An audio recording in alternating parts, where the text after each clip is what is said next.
Avant de plonger dans cette histoire incroyable, pensez à vous abonner à la chaîne et à activer la cloche. Ici, chaque récit a quelque chose à dire, et vous ne voudrez pas en manquer un seul.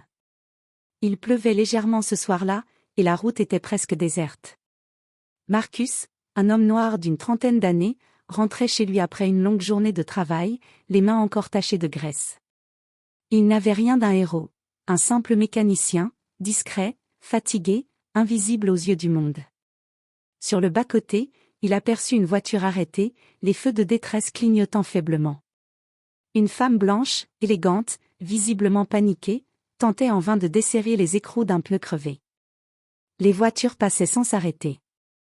Marcus hésita une seconde, puis gara sa voiture. « Madame, vous avez besoin d'aide ?» Elle le regarda avec méfiance. Son regard glissa sur ses vêtements usés, sur sa peau noire, sur ses mains calleuses. Elle sembla sur le point de refuser, puis soupira. « Oui. Je suis en retard. » Sans un mot de plus, Marcus sortit son cric, s'agenouilla sur l'asphalte mouillé et changea le pneu avec une précision tranquille. En 10 minutes, tout était réglé. « Merci. » dit-elle froidement, déjà pressée de repartir. Elle lui tendit un billet. Marcus refusa. « Gardez-le. Rentrez juste chez vous en sécurité. » La femme resta figée un instant, surprise, puis monta dans sa voiture et disparut dans la nuit. Marcus, lui, rentra chez lui. Un petit pavillon modeste, dans un quartier calme. Il mangea, s'endormit, oubliant presque cet incident banal. Mais 3 jours plus tard, à l'aube, un SUV noir aux vitres teintées s'arrêta lentement devant sa maison. Puis un deuxième. Puis un troisième. Des hommes en costume descendirent. L'un d'eux regarda la maison, consulta une photo, puis hocha la tête. Marcus, observant par la fenêtre, sentit son cœur s'emballer. « Qu'est-ce que j'ai fait ?» murmura-t-il. Il ne le savait pas encore, mais le simple geste qu'il avait fait sur cette route allait changer sa vie à jamais, et révéler une vérité que personne n'aurait imaginée. Marcus resta figé derrière le rideau jauni de son salon. Le SUV noir ronronnait encore devant chez lui, moteur allumé, imposant, silencieux, menaçant. Les vitres teintées reflétaient sa propre silhouette, petite, incertaine. Il jeta un coup d'œil autour de lui. La maison était modeste, un canapé usé, une table bancale, quelques photos accrochées au mur. Rien qui puisse expliquer une telle visite. On frappa à la porte. 3 coups. Lent. Ferme. Marcus inspira profondément et ouvrit. Devant lui se tenaient 3 hommes en costume sombre, parfaitement coiffés, l'air sérieux. L'un d'eux, la cinquantaine, portait une oreillette. Son regard était tranchant, mais étrangement respectueux. « Marcus Johnson ?» demanda-t-il. « C'est moi. » répondit Marcus, la voix tendue. L'homme hocha la tête, puis fit un pas en arrière. « Nous sommes ici à propos de la femme que vous avez aidée sur la route, il y a 3 jours. » Le cœur de Marcus manqua un battement. « Je n'ai rien fait de mal. Son pneu était crevé, c'est tout. » Un silence lourd s'installa. Puis, contre toute attente, l'homme esquissa un léger sourire. « Justement. Vous avez fait quelque chose que peu de gens auraient fait. » À ce moment-là, la portière arrière du SUV s'ouvrit lentement. Une silhouette féminine apparut. Marcus reconnut immédiatement son visage. C'était la femme du bord de la route. Mais cette fois, elle n'était plus stressée ni vulnérable. Elle portait un manteau élégant, des lunettes noires, et marchait avec une assurance glaciale. Les voisins commencèrent à sortir, attirés par le bruit. Des rideaux se soulevèrent. La femme s'arrêta devant Marcus, retira ses lunettes, et plongea son regard dans le sien. « Vous ne me reconnaissez peut-être pas comme ça, » dit-elle calmement. « Mais moi, je ne vous ai pas oublié. » Marcus avala sa salive. « Madame, si j'ai fait quelque chose qui vous a dérangé. » Elle leva la main pour l'interrompre. « Non. Vous avez fait exactement le contraire. » Elle se tourna vers les hommes en costume. « C'est bien lui. » Un murmure parcourut les voisins. Marcus sentit ses jambes trembler. Puis la femme prononça une phrase qui le laissa sans voix. Cet homme m'a sauvé ce soir-là, sans savoir qui j'étais. Le silence devint assourdissant. Mais Marcus était loin d'imaginer qui elle était réellement, ni pourquoi sa simple bonté avait déclenché cette visite spectaculaire.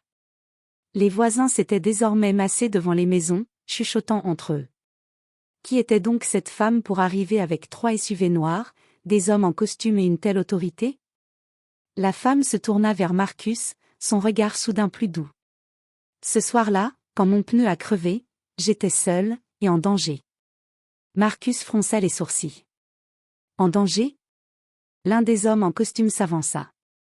Madame n'a pas l'habitude de le dire, mais ce véhicule n'est jamais censé rester immobilisé. La femme inspira profondément, puis déclara calmement. Je m'appelle Evelyn Carter. Ce nom provoqua un choc immédiat. Un voisin laissa échapper un « Mon Dieu ». Marcus sentit le sol se dérober sous ses pieds. Là, la PDG du groupe Carter Industries, murmura-t-il. Evelyn hocha lentement la tête. Carter Industries. Un empire évalué à plusieurs milliards de dollars, des milliers d'employés, des contrats avec l'État, des apparitions régulières à la télévision. Une femme puissante, intouchable. Quand ma voiture est tombée en panne, poursuivit-elle, mon équipe de sécurité avait été retardée. Des hommes me suivaient depuis plusieurs kilomètres. Un frisson parcourut l'assemblée. Vous vous êtes arrêté, alors que tous les autres sont passés sans même ralentir. Marcus baissa les yeux. J'ai juste fait ce qui me semblait normal. Evelyn esquissa un sourire triste. Normal, répéta-t-elle. Vous savez combien de personnes m'ont regardé avec méfiance ce soir-là? Mais vous avez vu une femme en difficulté. Rien de plus. Elle fit un signe discret. Un autre homme sortit du SUV une enveloppe épaisse. Marcus Johnson, dit Evelyn d'un ton solennel. Votre geste m'a rappelé une chose que l'argent ne peut pas acheter, l'humanité. Elle lui tendit l'enveloppe. Marcus recula instinctivement. Je ne veux pas d'argent. Les voisins retinrent leur souffle. Evelyn sourit, mais cette fois avec détermination. Ce n'est pas de l'argent. C'est une invitation. Une invitation? À venir me voir. À entendre mon histoire, et à me laisser changer la vôtre. Marcus resta sans voix, l'enveloppe tremblant dans sa main. Il ignorait encore que cette invitation allait le propulser dans un monde où sa couleur de peau, son passé et sa condition allaient enfin être confrontés à la vérité, au grand jour. Le bâtiment de Carter Industries s'élevait devant Marcus comme une forteresse de verre et d'acier. 40 étages. Des gardes à l'entrée. Des voitures de luxe alignées devant le hall. Marcus serra la veste qu'on lui avait prêtée. Il avait hésité toute la nuit avant de venir. Ce genre d'endroit n'est pas pour moi, murmura-t-il. À peine eut-il franchi les portes automatiques que les regards se posèrent sur lui. Certains curieux. D'autres soupçonneux. Un agent de sécurité l'arrêta net. Vous allez où? J'ai un rendez-vous avec Madame Carter. L'agent esquissa un sourire ironique. Bien sûr. Et moi je suis le président. Avant que Marcus ne puisse répondre, une voix féminine s'éleva derrière eux. Laissez-le passer. L'agent se figea. Evelyn Carter avançait vers eux, talons claquant sur le marbre. Tous se turent. Cet homme est mon invité personnel. Elle posa son regard sur Marcus. Suivez-moi. Dans l'ascenseur privé, le silence était lourd. Marcus observait son reflet dans les parois dorées, se sentant minuscule. Vous n'avez pas à être ici si vous ne le souhaitez pas, dit Evelyn. Mais je veux que vous voyiez quelque chose. Ils arrivèrent au dernier étage. Une salle de réunion immense. Des cadres, des directeurs, des avocats étaient déjà installés. Quand Marcus entra derrière Evelyn, les murmures commencèrent. Qui est-ce? Un nouveau consultant? Pourquoi lui? Evelyn s'assit en bout de table. Mesdames et messieurs, dit-elle calmement. Voici l'homme qui s'est arrêté pour m'aider quand aucun de vous ne l'aurait fait. Un silence glacial s'abattit sur la pièce. Il s'appelle Marcus Johnson. Il est mécanicien. Certains sourires disparurent. Et aujourd'hui, continua-t-elle, Il va nous rappeler ce que signifie être humain, car cette entreprise a oublié. Marcus sentit la sueur perler sur son front. Evelyn se tourna vers lui et murmura. Ils pensent que vous n'êtes rien. Montrez-leur qu'ils ont tort. À cet instant précis, Marcus comprit que ce rendez-vous n'était pas un remerciement. C'était une épreuve. Et ce qui allait se passer dans cette salle allait faire trembler toute l'entreprise. La salle était plongée dans un silence oppressant. Tous les regards étaient braqués sur Marcus. Certains cadres croisaient les bras, d'autres évitaient son regard, comme s'il n'était pas censé être là. Evelyn se leva lentement. Avant de commencer, j'ai une question simple, dit-elle. Combien d'entre vous se seraient arrêtés ce soir-là? Personne ne répondit. Elle activa une télécommande. L'écran géant s'alluma. Une vidéo de surveillance apparut, la route, la pluie, sa voiture immobilisée, puis Marcus, descendant calmement de la sienne. Voilà le seul employé de ce pays qui m'a traité comme un être humain, et non comme un risque ou une image, déclara-t-elle. Un homme tenta de protester. Madame Carter, avec tout le respect. Taisez-vous, coupa-t-elle sèchement. Elle se tourna vers Marcus. Marcus, dites-leur ce que vous avez vécu en entrant ici. Marcus inspira profondément. On m'a arrêté à l'entrée. On m'a regardé comme si j'étais perdu, ou suspect. Les visages se crispèrent. Evelyn hocha la tête. Exactement ce que j'ai vécu toute ma vie, dit-elle. La différence, c'est que lui n'avait rien à gagner. Elle marqua une pause, puis lança la phrase qui fit l'effet d'une bombe.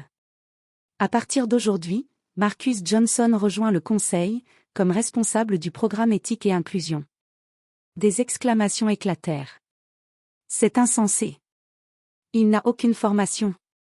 Evelyn frappa la table. Ce que vous appelez formation n'a pas empêché cette entreprise de perdre son âme. Elle fixa un cadre en particulier. Et pendant que nous y sommes, les audits internes sont terminés. L'homme pâlit. 3 dirigeants seront suspendus pour pratiques discriminatoires. Les preuves sont accablantes. Le silence devint glacial. Evelyn se tourna vers Marcus une dernière fois. Vous avez changé un pneu. On laissé crever leur valeur. Marcus sentit une vague d'émotion l'envahir. Il n'était plus invisible.